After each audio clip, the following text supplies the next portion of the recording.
நம்மளெல்லாம் நம்ம பற்றி பேசிக்க நம்ம வந்து என்ன சொல்கிறதுன்னு எனக்கு தெரியல. தயவு செஞ்சு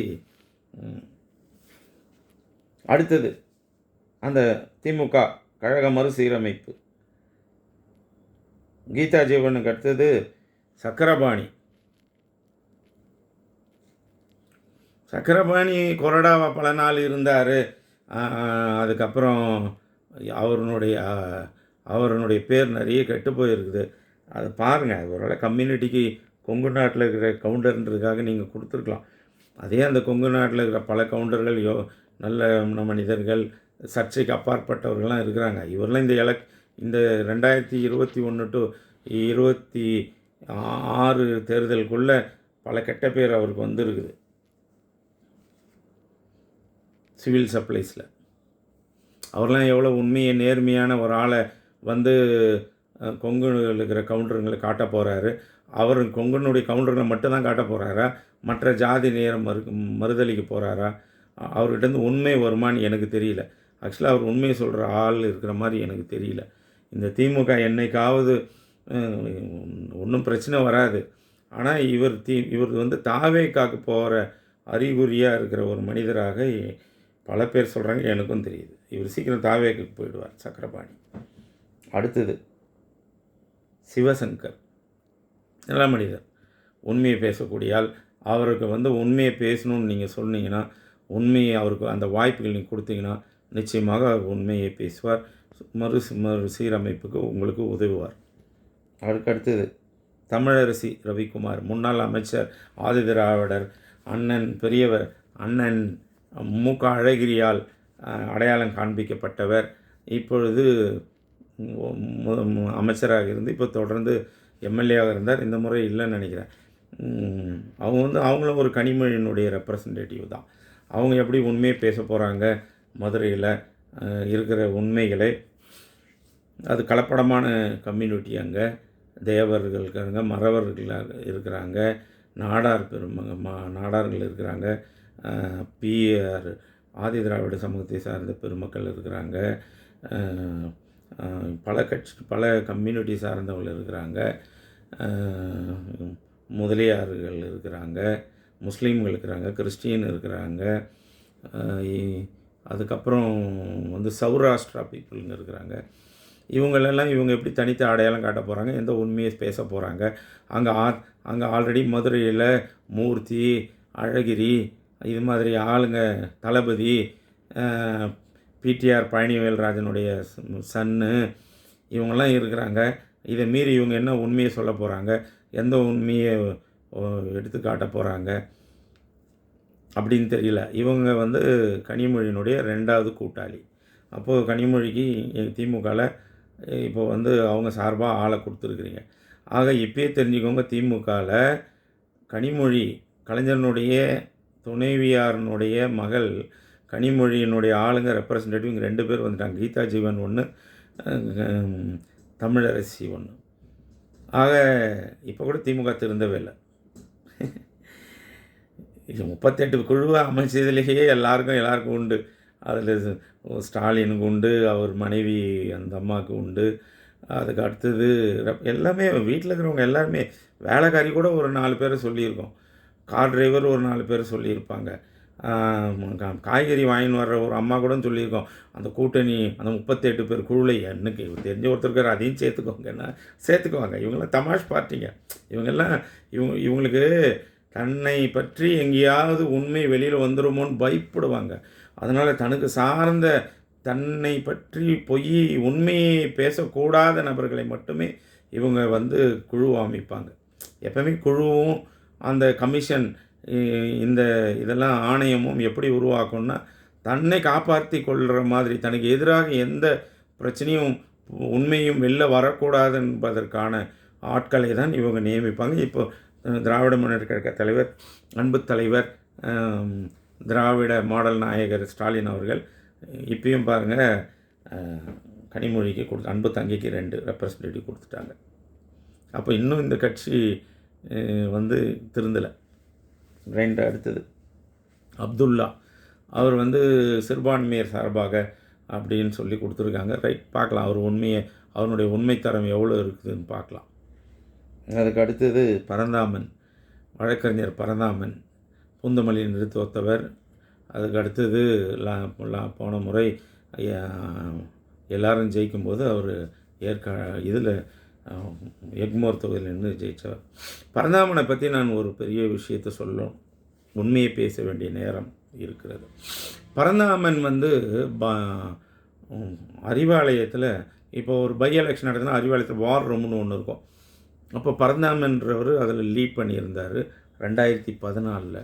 2011 நான் திராவிட முன்னேற்ற கழகம் சார்பாக பம்மல் நகராட்சியினுடைய நேரடி தலைவராக, சேர்மனாக, தலைவராலும் தளபதி எனக்கு கொடுத்தாரான்னு தெரியல, பார்க்கலாம், நான் அறிவிக்கப்பட்டு தேர்தலில் நின்றவன் 2011 உள்ளாட்சி தேர்தலில் பம்மல் நகராட்சி தலைவருக்கு. அந்த தேர்தலில் 3000 ஓட்டுக்களிலே என்னுடைய வெற்றி வாய்ப்பை இழந்தேன். அதுக்கு பல காரணங்கள் மாவட்ட செயலாளருக்கு அன்பரசனுக்கு தெரியும், யார் யார் இதில் துரோகம் பண்ணார்கள் என்பது தெரியும்.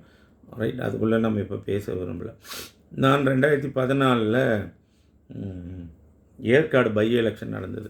அந்த பை எலெக்ஷனில் திராவிட முன்னேற்ற கழக வேட்பாளர் நிற்கிறாங்க. அதுக்கு என்னை தேர்தலில் என்னை பணிக்கு மாவட்ட செயலாளர் அழைச்சார். காஞ்சி ஒருங்கிணைந்த மாவட்டம், அப்போது ஒருங்கிணைந்த மாவட்ட செயலாளர் தாமோ அன்பரசன், இப்போ முன்னாள் அமைச்சர். இப்போ ஆலந்தூரில் விசில் தம்பி ஒருத்தர்கிட்ட தமிழ்நாட்டிலேயே 3வது அதிகபட்சமான ஓட்டில் 30,000 ஓட்டில் தோற்றவர் தாமோ அன்பரசன். தமிழ்நாட்டில் நம்ம திமுகவில் தோற்ற எம்எல்ஏக்கள்லேயே 30,000 ஓட்டுக்களில் 29லேருந்து 30,000 ஓட்டுக்களில் அதிகபட்சமான வாக்கு வித்தியாசத்தில் 3வது நபராக தோற்கடிக்கப்பட்டவர் அருமை அண்ணன் தாமோ அன்பரசன். ஒரு பிரசிடண்ட் மந்திரியாக இருந்தவர். அந்த அந்த அந்த அன்பரசனோட நான் போய் மேட்டுப்பட்டி அப்படின்னு ஒரு இடத்துல இவருக்கு பொறுப்பு கொடுத்துருந்தாங்க. அங்கே ஒரு ஒன்றிய செயலர் இருந்தார். அவர் வீட்டில் தான் நாங்கள் மாடியில் தங்கியிருந்தோம். பல்லாவரம் முன்னாள் எம்எல்ஏ கருணாநிதியும் நானும் ஒரு ரூமில் தங்கியிருந்தோம். மாவட்ட செயலர் வெளில தங்கியிருந்தார். காலைல 7 மணிக்கு வந்துடுவார். அவருக்கு கூட அண்ணன் முன்னாள் அமைச்சர் பனமரத்துப்பட்டி ராஜேந்திரன், மாவட்ட செயலர், சேலம் மாவட்ட செயலாளர், வடக்கு கிழக்கு மாவட்ட செயலர் அவர். அதுக்கு அடுத்தது சேலம் மாநகர செயலாளர்னு ஒரு பெரிய மனிதர் இருந்தார். அவர், நாங்கள்லாம் இவங்க தான் பொறுப்பாக இருந்தாங்க. அப்போது ஏவாவேலு ஒரு நாள் வராரு. ராத்திரி 10 மணிக்கு மேலே, அதிமுக ஆட்சி அப்போது, ஜெயலலிதா ஆட்சி. அப்போ அவர் 10 மணிக்கு மேலே பிரச்சாரம் பண்ணாருன்னு சொல்லி அவர் மேலே வாழப்பாடி காவல் நிலையத்தில் எஃப்ஐஆர் ரிஜிஸ்டர் ஆகுது. நான் ஒன்றும் இல்லை, எலெக்ஷனில் ரூல்ஸை இது மீறிட்டாருன்னு, அவ்வளோதான். அதில் ஒன்றும் அரெஸ்ட்லாம் வராது, நான் பெயிலபிள், எல்லாம் bailable offences. All offences are bailable offences. Time மீறி 10 நிமிஷம் 15 நிமிஷம் அதிகம் பிரச்சாரம் பண்ணுறது. உடனே தலைமைக்கு போன உடனே தளபதி ரொம்ப ஏவாவேலு மேலே எஃப்ஐஆர் போட்டாங்க. அன்பரசன், பனமரத்துப்பட்டி ராஜேந்திரன், என்ன பண்ணின்னுக்கிறீங்க அங்கே? என்னுடைய நண்பன் ஏவாவேலு மேலே எஃப்ஐஆர் போகிறாங்க, என்னையா பண்ணுக்கிறீங்க அப்படின்னு. அப்போது செந்தில்குமார் இவங்க 2 பேரும் என்னை நியமிக்கிறாங்க. நானும் என்னுடைய டிரைவர், பல்லாவரத்தில் ஒரு தம்பி முத்துன்னு இருக்கிறான், திமுகவில் கண்டோன்மெண்ட் இதில், அவன் தான் எனக்கு டிரைவர். 25 நாள் நான் அங்கே இருந்தேன். அவனும் நானும் உயிரை பணயம் வைத்து ஒரு நாள் அஃபென்ஸ் நடக்குது, தம்பிதுரை ஒருத்தனை அடிப்பதாக. அதை எடுத்துன்னு போய் வாழப்பாடி போலீஸ் ஸ்டேஷனில் கொடுக்குறோம். ஏடிஎம்கே ரூலிங்கில் ரெஜிஸ்டர் பண்ண மாட்டேன்றாங்க. உண்மையை நிலவரத்தை நான் புகாராக எழுதி கொடுத்து சிஎஸ்ஆர் வாங்கி, அது அப்போல்லாம் எலெக்ஷனில் அப்சர்வர் போடுவாங்க, தேர்தல் பார்வையாளர்னு ஒரு ஐஏஎஸ் ஆஃபீஸர், நார்த் இந்தியன். அவர் டெல்லியிலேருந்து வந்தார். அவர்கிட்ட இந்த எவிடன்ஸ்லாம் காட்டினோடனே அவர் இம்மீடியட்டாக, அவர்கிட்ட நாங்கள் போன உடனே, அப்போது அந்த தம்பிதுரை மேலே எம்பி, அப்போ ப்ரெசன்ட் எம்பி, ஒரு சாதாரண ஒரு குடிமகன் கொடுத்த நான் புகார், அவன் சொல்ல நான் எழுதி புகார் கொடுத்து, அந்த புகார் மேலே 506(2) கொலை மிரட்டல் கிரிமினல் இன்டிமிடேஷன்னு ஒரு வழக்கை ஏ அவ்வளோ சீக்கிரம் இந்த அஃபென்ஸ் போட மாட்டாங்க, நான் பெயிலபிள் அஃபென்ஸு. அதுவும் அதிமுக ஆளுங்கட்சியில் இருக்கும்போது தம்பிதுரை எம்பி, ப்ரெசன்ட் எம்பி மேலே 506(2) கொலை மிரட்டல் வழக்கு போடப்பட்டு எஃப்ஐஆர் நான் ரிஜிஸ்டர் பண்ணுறேன். ராத்திரி 11:30 மணிக்கு எனக்கு எஃப்ஐஆர் காப்பி கிடைக்குது. என்னை உடனே அமைச்சர் அன்பரசனும் பணமர்த்தி ராஜபட்டனும் சந்தோஷப்படுறாங்க. என்ன பண்ணியோ தெரியாது, சேலத்துக்கு போ, நேராக முரசொலி கொடு, தலைவரை திருப்திப்படுத்தி ஆகணும் அப்படின்னு சொல்லி ராத்திரி 1 மணிக்கு போய் ஒரு கடையை எழுப்பி அவங்கள ஸ்கேன் பண்ண வச்சு மறுநாள் முரசொலியில் தம்பிதுரைக்கு எதிராக வழக்கு அப்படின்னு மாவட்ட செயலகம் பேர் தான் வந்தது, அதில் செந்தில்குமார் பேர் வரல. உடனே இது சம்மந்தமாக பரந்தாமன் என்கிட்ட பேசுவார். அவர்கிட்ட அப்பப்போ அப்டேட் பண்ணினே இருப்பேன். அவர் உடனே இதெல்லாம் நடந்துட்டுருக்குதுன்னு சொல்ல தலைமைக்கு ஹாப்பி. 3 நாள் கழித்து காட்டாங்குளத்தூர் இளைஞரணி தம்பி இப்போ செங்கல்பட்டில் எம்எல்ஏ நின்று தோற்றவர், அந்த கார்த்திக்னுடைய காரும் அவங்க கூட இருந்த ஆளுங்களும் காரிப்பட்டி போலீஸ் ஸ்டேஷன்னு நாங்கள் இருந்த பக்கத்தில் மாட்டுறாங்க. என்னென்னு கேட்டால் பணம் கொடுத்ததாக தேர்தலுக்கு ஒரு பொய் வழக்குக்காக.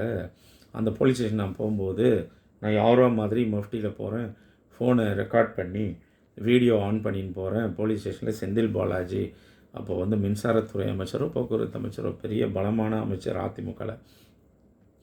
அவர்கிட்ட போகும்போது அவர் என்னை வா போன்னு பேச, நான் வா போன்னு பேச, நீ ஆஃப்டர் ஆல் வக்கீல் தான். நான் தான் சொன்னேன், நீங்கள் இன்னும் கொஞ்ச நாள் தான் மந்திரியாக இருப்பீங்க, அதுக்கப்புறம் நீங்கள் சாதாரண மனிதர் தான், நான் சாகிற வரைக்கும் நான் வக்கீல், அப்படிலாம் பேசாதீங்க, உண்மையை பேசுங்க, இவங்கக்கிட்ட பணம் இருந்தது எங்களுக்கு காட்டுங்கன்னா தன் கையில் வைத்திருந்த பணத்தை எடுத்து போலீஸ்கிட்ட கொடுத்து எஃப்ஐஆர் போட வைக்கிறாங்க. அதில் வண்டி சீஸ் பண்ணுறாங்க, அக்யூஸ்டை அரெஸ்ட் பண்ணுறாங்க. இதெல்லாம் ஆமாம் அவர் சொல்கிறாரு செந்தில் பாலாஜி, இப்போ என்ன இந்தா அப்படின்னு என்கிட்ட இருக்கிற காசை அவர் வச்சுருந்த காசை எடுத்து போலீஸ்கிட்ட, இந்த காசு தான் இவனுங்க கொடுத்ததா போடுங்க எஃப்ஐஆர் பார்க்கலாம் அப்படின்னு சொன்னார் பாருங்க.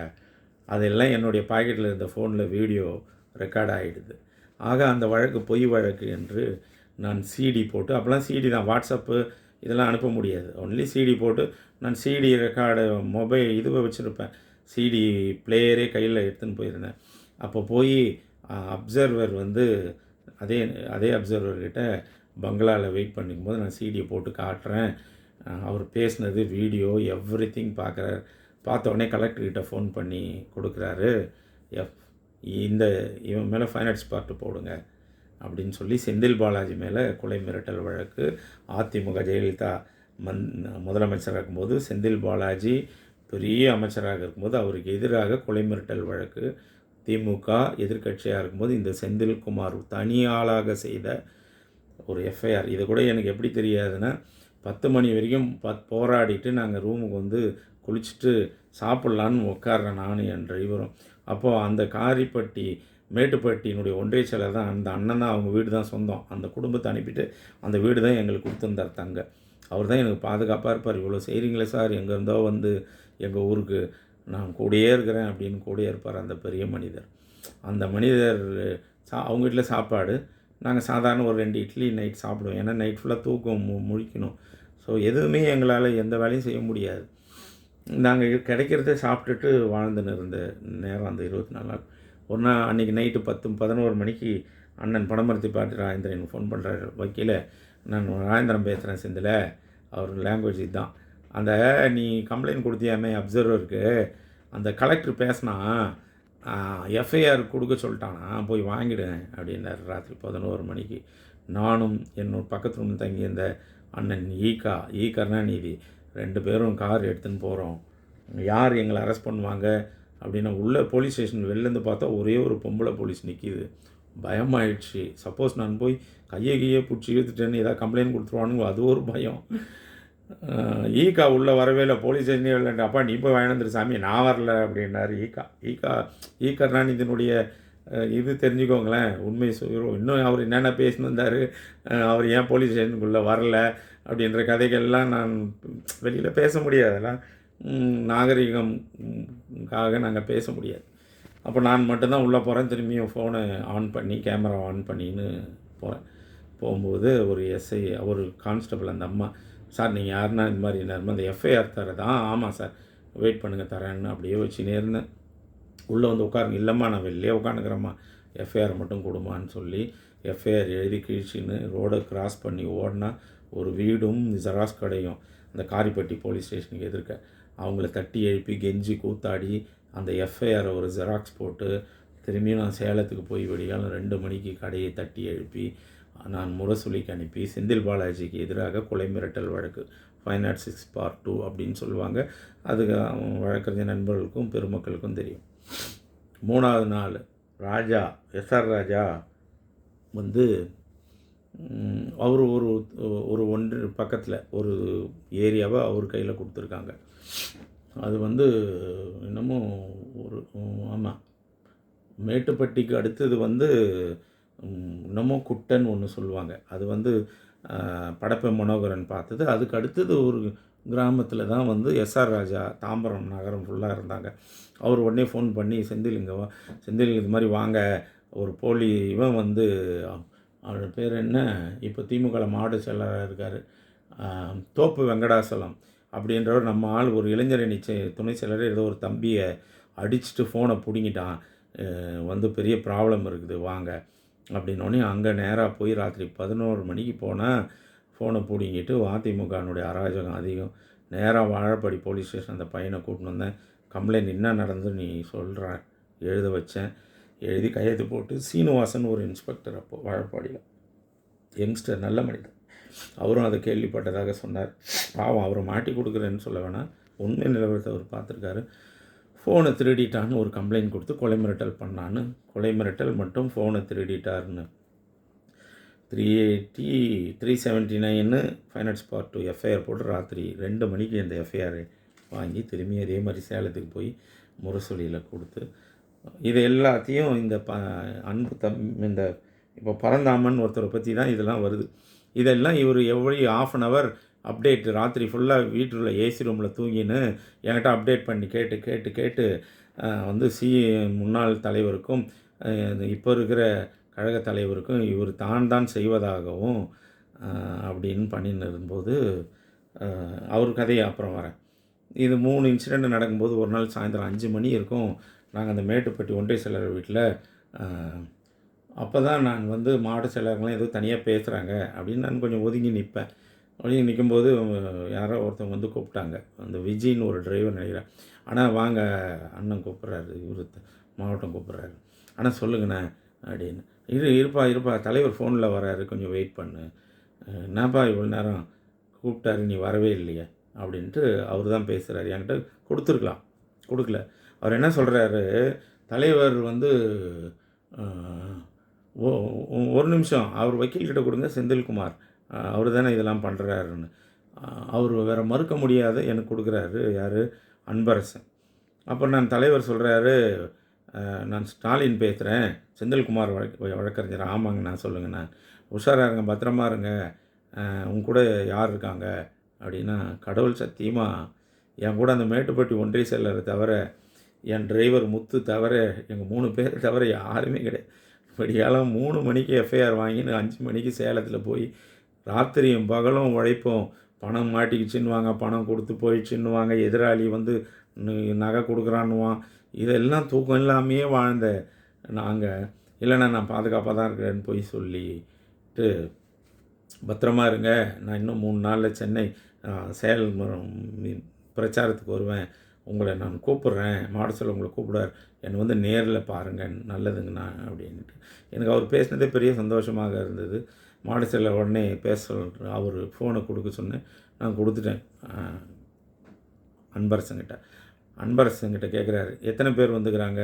ஆனால் காஞ்சி மாவட்டத்தில் வழக்கறிஞர்கள் மொத்தம் 35 பேர் இங்கே தானே இருக்கிறாங்க, மொத்த வழக்கறிஞரும் இது சேர்ந்து செய்கிறாங்க.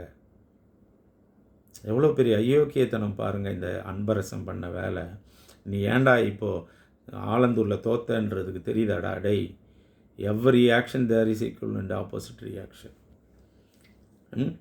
இவன் சொல்கிறான், கடவுள் சத்தியமாக நான் ஒரே வக்கீல், காஞ்சி மாவட்டத்துலேருந்து ஒரு வக்கீலும் வரல, சேலத்திலேருந்து ஒரு வக்கீலும் எனக்கு உதவி இல்லை, நான் ஒரே வக்கீல், என் டிரைவர் முடிஞ்ச வரைக்கும் அந்த மேட்டுப்பட்டி ஒன்றிய செயலாளர், துணை ஒன்றிய செயலாளர்னு நினைக்கிறேன், அவர் பெரிய மனுஷன், நல்ல மனிதர், அவர் வீட்டில் தான் தங்கிடும்.